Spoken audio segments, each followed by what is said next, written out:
This episode is brought to you by Progressive, where drivers who save by switching save nearly $750 on average.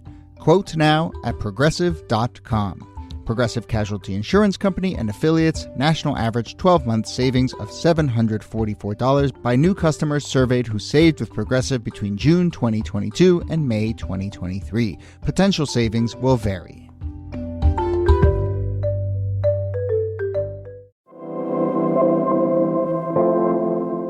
Hello and welcome to This Day in Esoteric Political History from Radiotopia. My name is Jody Avirgan. And this is a quick intro because we're doing a special episode. We are following up on the episode we did a week or so ago about interesting history we learned on our respective summer travels. So Nikki and Kelly and I talked about, we went to California and New York and Ghana and East Africa and where else did Massachusetts, and we had lots of interesting stories to tell and we got lots of good feedback. But during that episode, we also asked for your stories about interesting tidbits from history that you learned over your summer on your summer travels, and we got tons of great emails and Instagram DMs and tweets and so forth. So we're going to run through some of them now, pick some of our favorites. Thank you to everyone who wrote in. But here, as always, Nicole Hammer of Vanderbilt and Kelly Carter-Jackson of Wellesley. Hello there. Hello, Jody. Hey there. I felt like I traveled around the globe and learned a bunch of things just by reading all these emails. It was great. Like, a lot of this I didn't know about. So everybody leared some cool things over their summer vacation. Well, we attract a certain type around here, I would say. Fair. Nerds.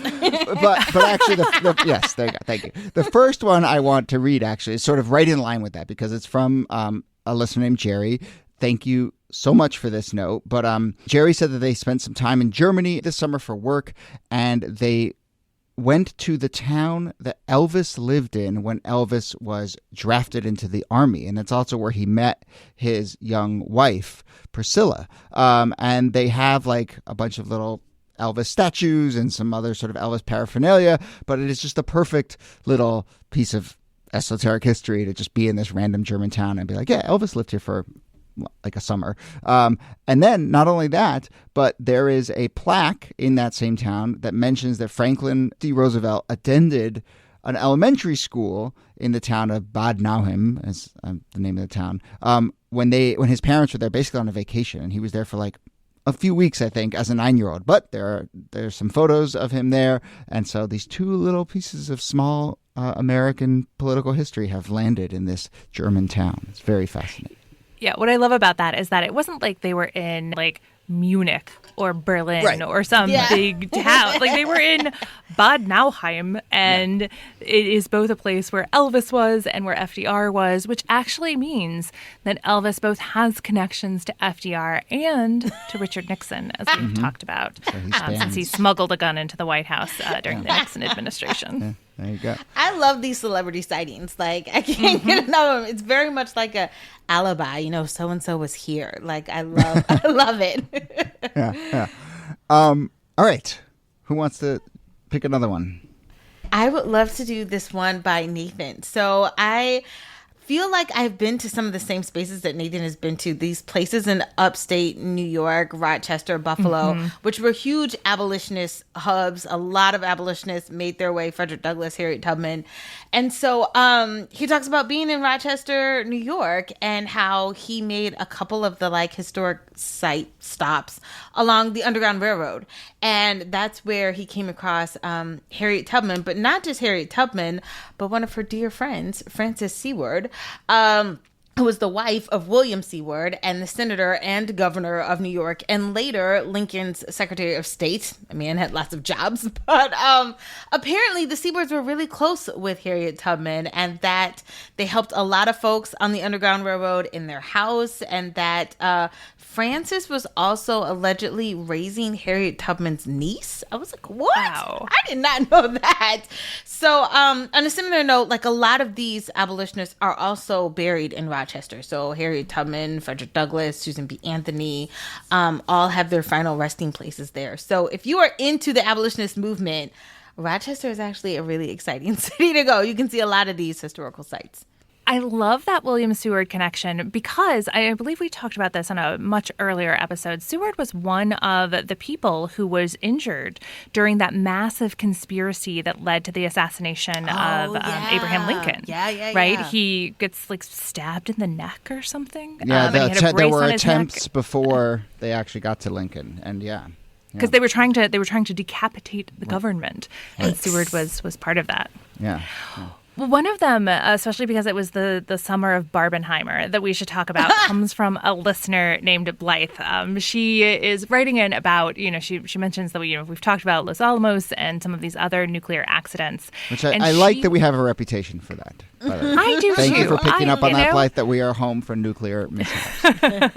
There's one coming up too, I think, that we're going to do about another nuclear mishap. But yeah, actually, it's kind of unnerving how many nuclear mishaps there have been. But so she was desert bathing in New Mexico, not in the sort of like light of 1,000 splitting atoms, but, in a nice summer in New Mexico. And she went out to Los Alamos and she did what all good listeners should do. She read the plaque and went to the Bradley Science Center, and she was reading about this incident, the Damascus incident, which I did not know about, but which fits very neatly into our theory that like sometimes like the tiniest little things have the potential to change the course of history. And she actually sent a image of one of these displays that talks about how they were running this experiment at Los Alamos and somebody dropped their screwdriver. Mm-hmm. Whoops. And normally dropping a screwdriver, it might like land on your toe. You're like, ouch. But in this case, this allowed 2 hemispheres of beryllium to wrap around plutonium, which not good. Not good. It leads to like essentially like a nuclear incident. The experiment goes supercritical. There's a release of gamma rays and neutrons. So obviously the big lesson here is hold on tight to your screwdriver, but also like we're always like one slipped tool away from just like world-ending catastrophe. Someone was like, "Damn it, Todd!" Like, hold on to your tools. And the worker. There's a couple things about this story and this plaque. So the worker Louis Slotin, was exposed to radiation and was a fatal dose in the wake of this. This led to a reform. I'm just reading what's on the plaque, but this led to a reform of kind of how they do hands-on assembly work. But I do want to point out one interesting thing, which is in this plaque it says, during the experiment, the screwdriver Slotin was using slipped. And there's that just use of passive voice there that is interesting, and I wonder if a copy editor was like, should we just say that Slotin dropped the screwdriver? And it's like, no, the screwdriver slipped. But that caught my eye a little bit. Yeah, I mean, especially given that the guy died. Yes, it's fine. It's fine. We can use the passive. Literally accidents happen. To blame the victim. It just I'm not trying to blame the victim. I'm just pointing this out. Slotin had it coming. The other nice conspiracy theory. The other thing that I love in this email from Blythe is she just talks about how she went, quote, desert bathing in New Mexico over Labor Day. Is that a thing? Desert bathing? Yeah, I was also like, what is that? Like tanning? Are you out in the desert tanning? I don't know what that is. I kind of love it. I haven't spent a lot of time out there. I have some trips coming up that I'm going to expose myself to more of the Southwest. But it's such a different climate that I kind of feel like there is something to that idea of desert bathing, like just be out there in the dry heat. Immersing yourself in the dry heat. Do you have to have one of those mirrored dog collar things? I do think you have to have that. Yeah, yes. Yeah. It sounds like sunburn to me. I don't know. I just can't. As the palest person on this podcast, yes, I will never be using one of those. I'll quickly mention 2 more. Gloria traveled to Hokkaido, Japan, and said, among other things, it's the home of the Ainu indigenous people of northern Japan, and talked a lot about the history of the people there, but then also a lot of the history there is the amalgamation of Russian and British traders, Commodore Perry's visit, and she just, used it as a point to say that when she travels, mostly she just notices how borders are really porous and people are always flowing together. I talked about what I observed in Zanzibar, how the history of that is just so fluid. And, most of the world is that way, no matter how many lines we try and put around the landscape. Sam traveled to Belize and Guatemala and kind of had some really thoughtful things to say about stuff I've thought about a lot too, which is, Belize is a relatively stable country and kind of had an interesting path in its post-colonial period where there wasn't much violence, and it hasn't had much violence since. Guatemala, on the other hand, has had a lot of corruption, a lot of violence, a lot of political instability, and my family I grew up in Costa Rica. My family moved to Costa Rica. Costa Rica is this interesting case, and Tanzania is as well, right? Like these post-colonial places that, for whatever reason, and there's lots of thoughts about what those reasons are, but have had more stable paths than others, even surrounded by places that have had civil war. And, he offers this really interesting provocation, which is kind of like, what if the independence moment in the United States had been not violent and a war, but more a kind of decades-long process of political or social change, and what would that have meant for slavery, and what would that, there's, lots of really interesting things to think about in the way that the countries move through different phases. Yeah, I love a good hypothetical. You can go down a rabbit hole trying to think about all the different ways things could play out. I have a really good one from Patrick. Patrick went to Harper's Ferry, and you can see the monument to John Brown. And I talk a lot about John Brown in my book and Harper's Ferry and all of that. What's crazy about this place is that while he was walking down sort of the main street, there is this monument to a man by the name of Hayward Shepherd. And when you look at the monument and you read the sort of description below it, he said his jaw dropped. It says, quote, Hayward Shepherd was, quote, an industrious and respected colored freeman who was mortally wounded by John Brown's raiders. He became the first victim of the insurrection. And I've heard of Hayward Shepherd before. This is known as sort of the loyal slave monument, in which a lot of daughters of the Confederacy wanted to find ways to honor enslaved people that were loyal, that didn't desert. And so Hayward Shepherd was seen as this hero among slaveholders. And it's really quite awful, just to be honest. Like, this is a monument that almost from its inception, the NAACP was like protesting and saying, take this down. This is a counter history. There's no such thing. It's like loyal and faithful slaves in this way. Do you know when it went up? It goes up probably around the turn of the century. I probably want to say around like the early 1900s, 1910s. Yeah. It's later, which would fit within the sort of wave of like Confederacy monuments that are popping up all over the country around like 1910, 1915, the 50th anniversary of the Civil War. You start to see these monuments to fallen soldiers and Confederate soldiers pop up. But that's to Confederate soldiers. You don't really see them to enslaved people. And it's also wild because they call him a freeman. He was not free. He was enslaved.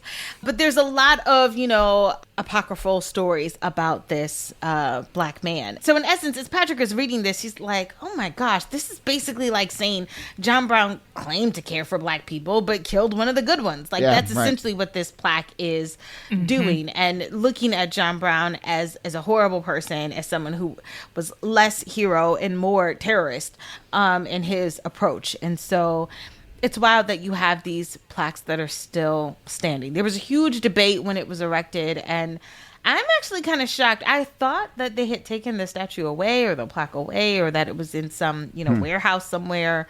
But to know that it's still there is a little disconcerting. Yeah. It's a reminder of how incomplete that sort of protest history of recent years has been. Yeah. But still, I will say Harper's Ferry is just incredible to visit. I mean, one of the best sort of historical places I've ever been. Just to, just that combination of a little what we were talking about last time, but just that real understanding of place and topography, and then obviously a riveting story and just a really interesting moment.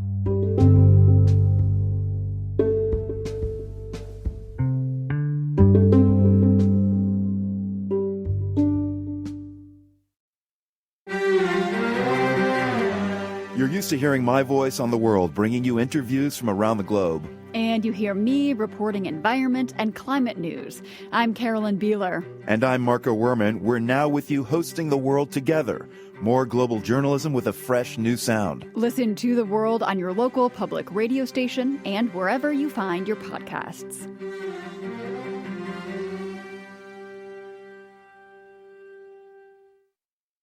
I will say we did get one interesting email from Sonia, which I think is a really good point. She was talking about our trips that we took, and specifically the trip I took to Ghana, and about how we think about merchandise and museums. And I kind of feel some kind of way about it, but Sonia, pointed out that like a lot of these museums are underfunded and that they need merchandise in order to sort of, keep the tourism going and keep, maintenance and everything that goes into preserving these historical sites alive. And so while it may seem a little crass to sell T-shirts or underwear or mugs or whatever you have on display, there is a larger purpose behind that. And so having a bar or a restaurant is something that actually does go to help fund these museums. So hopefully, right? I mean, that's, I think, that's the big question to ask. Yeah. People should travel, people should buy stuff. It's the bedrock of a lot of local economies, but the money actually has to flow to the right place, and it's on there. So,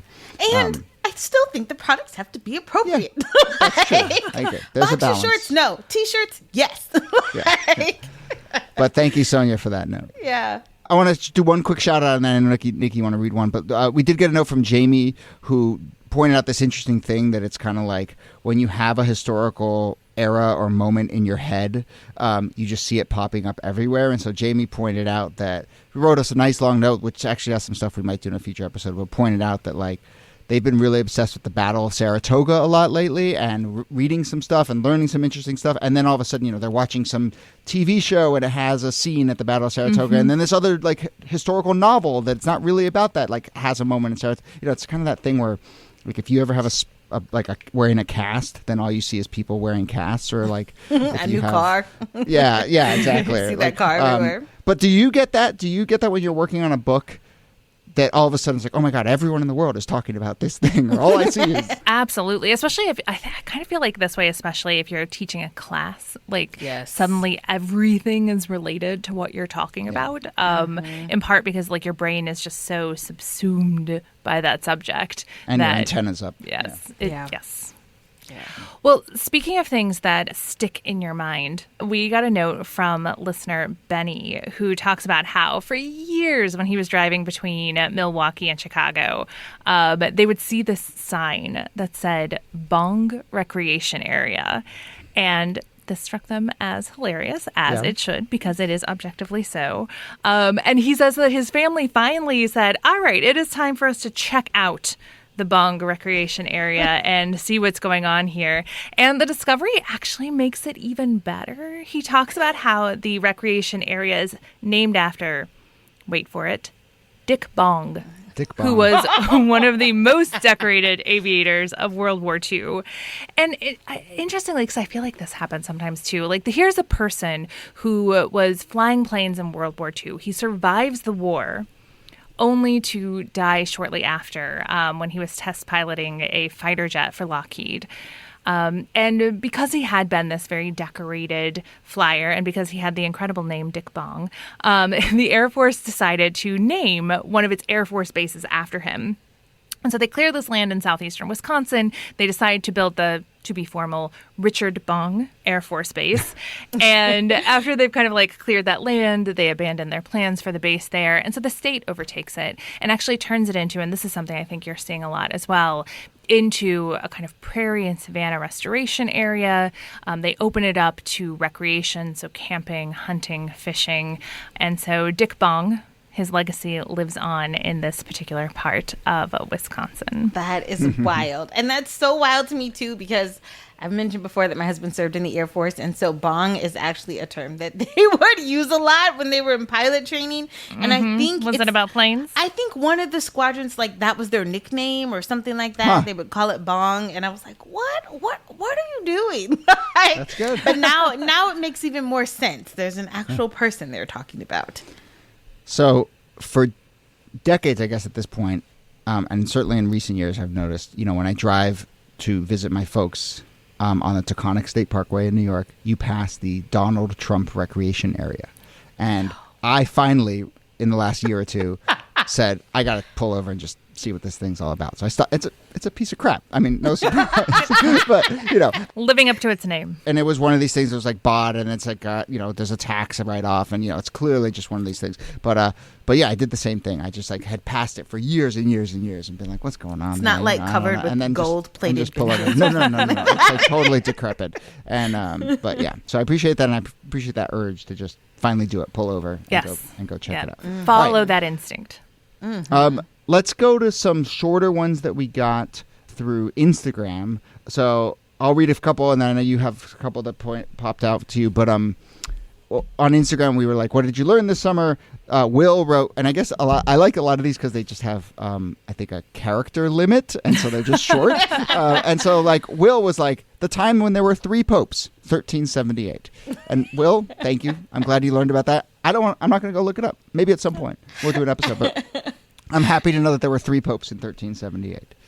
This one's hilarious. This is from Ian, that the role of John McClane in Die Hard, which went to Bruce Willis, was originally offered to Frank Sinatra. What?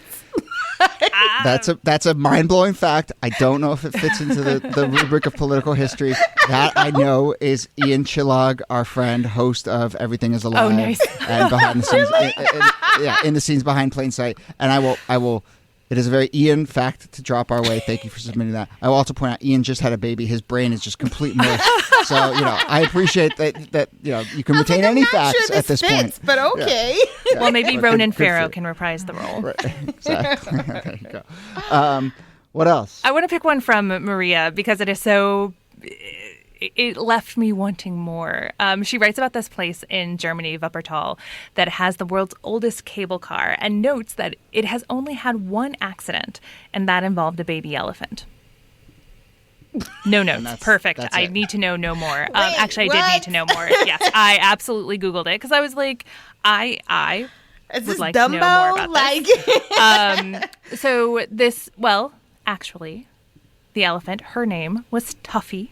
She was born in India. She would end up dying in Paris. But she becomes famous in West Germany in 1950 when she falls from the train into the river.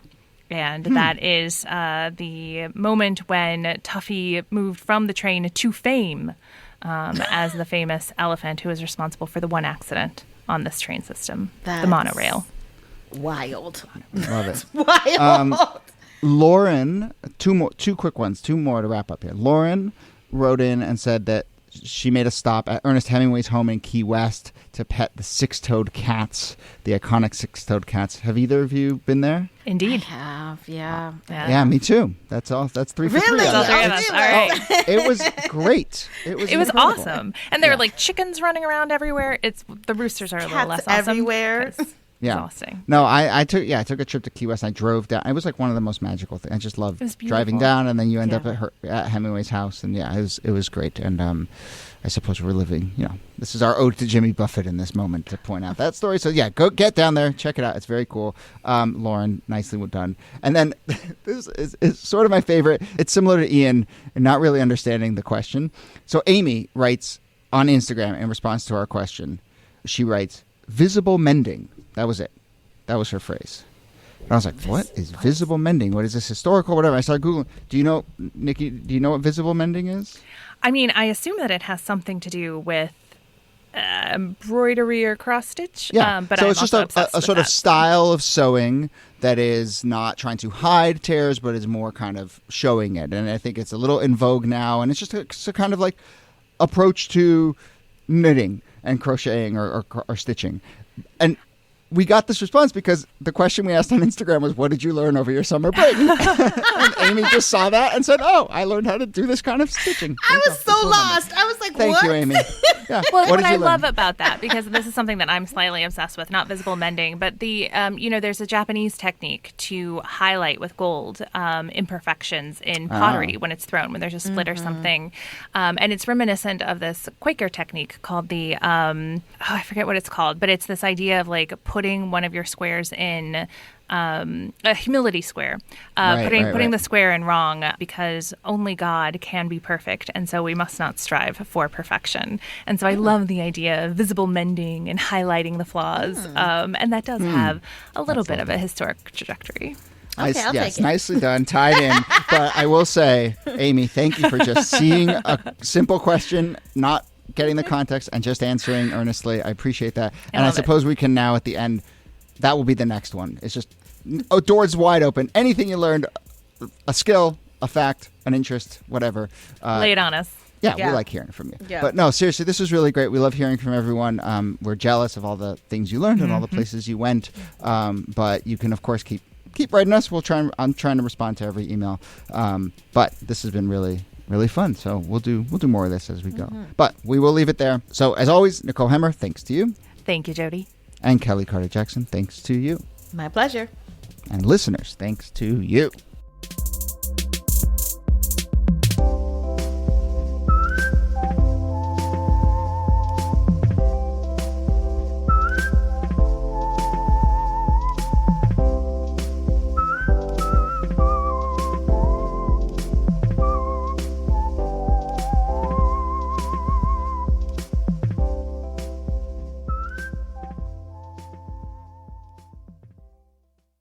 Support for This Day in Esoteric Political History comes from Odoo. If you feel like you're wasting time and money with your current business software, or just want to know what you could be missing, then you'll need to join the millions of others who have switched to Odoo. Odoo is the affordable, all-in-one management software with a library of fully integrated business applications that help you get more done in less time for a fraction of the price. To learn more, visit odoo.com/thisday. That's odoo.com/thisday. Odoo, modern management made simple. Radiotopia.